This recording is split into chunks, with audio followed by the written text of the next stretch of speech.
Mencetus ide melawan Belanda adalah kiai-kiai Islam, yaitu saat itu bikin serikat dagang Islam, terus lama-lama menjadi serikat Islam, terus lama-lama menjadi partai Islam, dimulai dari angkatannya Hos Cokroaminoto jenis Haji Umar Said Sinten Cokroaminoto, itu disingkat jenis Hos Cokroaminoto. Jadi tidak bisa Indonesia itu meninggalkan partai Islam, karena dulu pertama pendiri era kepartaian niku malah partai-partai apa?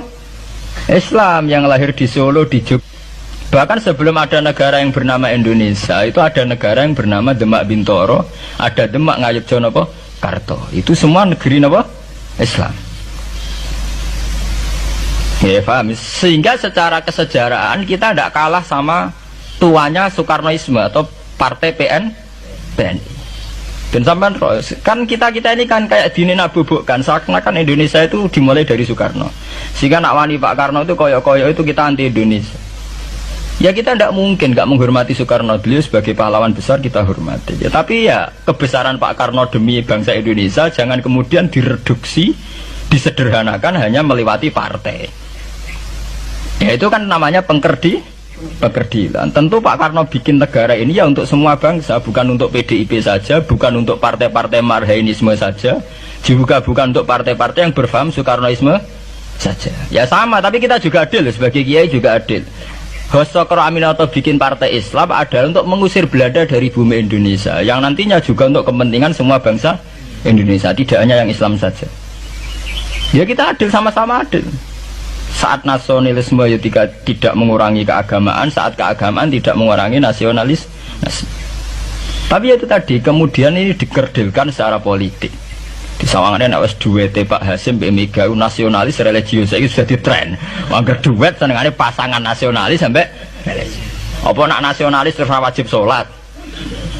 Apa nak religius terus gak wajib nasional? Sebetulnya itu kan wajib. Apa nak wong Indonesia terus wajib sholat hanya karena atas nama nasionalisme? Apa nak wis kiai terus wajib bayar pajak? Itu kan pengkerdilan, proses pembohongan ya. Pembohongan secara publik. Proses pembohongan secara publik. Itu dibodokno, sedurunge bodoh itu kan itu kan repot. Namanya sedurunge bodoh dibodokno ngene apa? Nurut. Makanya kalau seneng ya, kayak kemarin Hari Kebangkitan Nasional itu seneng kalau diungkap terus di TV bahwa kebangkitan Indonesia dimulai dari 1908. Pentingnya bahwa orang-orang yang sok Soekarnoisme biar tidak mereduksi Pak Karno hanya milik mereka sendiri, karena bangsa ini berdiri semenjak 1908. Dimulai dari gerakan Budi Utomo sampai Hos Cokroaminoto sampai macam-macam ya, serikat-serikat Islam. Tapi ini terungkap sausé tukaran. Jadi sebetulnya Presiden Gus Dur jadi presiden biasa karena Basim Asari berjuang sebelum tahun 45. Megawati biasa. Ya karena beliau berjuang lewat bapaknya, ya sama semuanya sah. Pak SBY juga sah, karena keluarga militer. Apa mana dia mantune Sarwaedi sing ra roh sapa? Perjuangannya mertuane. Gak iso adol bapak ya adol mertuane. Pokoknya sing dikena didol pokoknya. Tapi artinya sama, kita secara sejarah itu sama. Kita sebagai santri juga tidak kalah sejarah.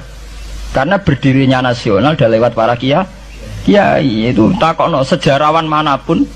Kayak profesor siapa di UI, siapa saja profesor-profesor sejarah bilang bahwa awal kebangkitan Indonesia itu dari partai-partai Islam. Bahkan versi orang nasionalis sekalipun itu bilang, karena Islam adalah satu agama yang paling sensitif terhadap penjajahan.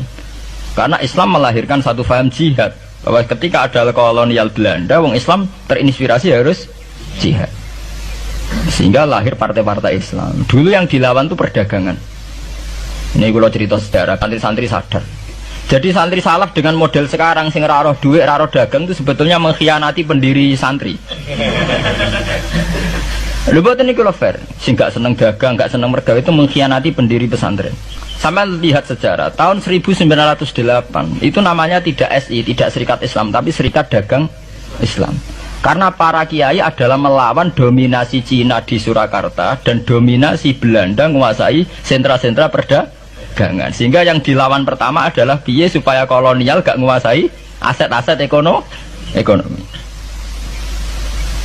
Sama takokno sejarah, cek versi kiai, cek versi buku, asal gak versi klenek.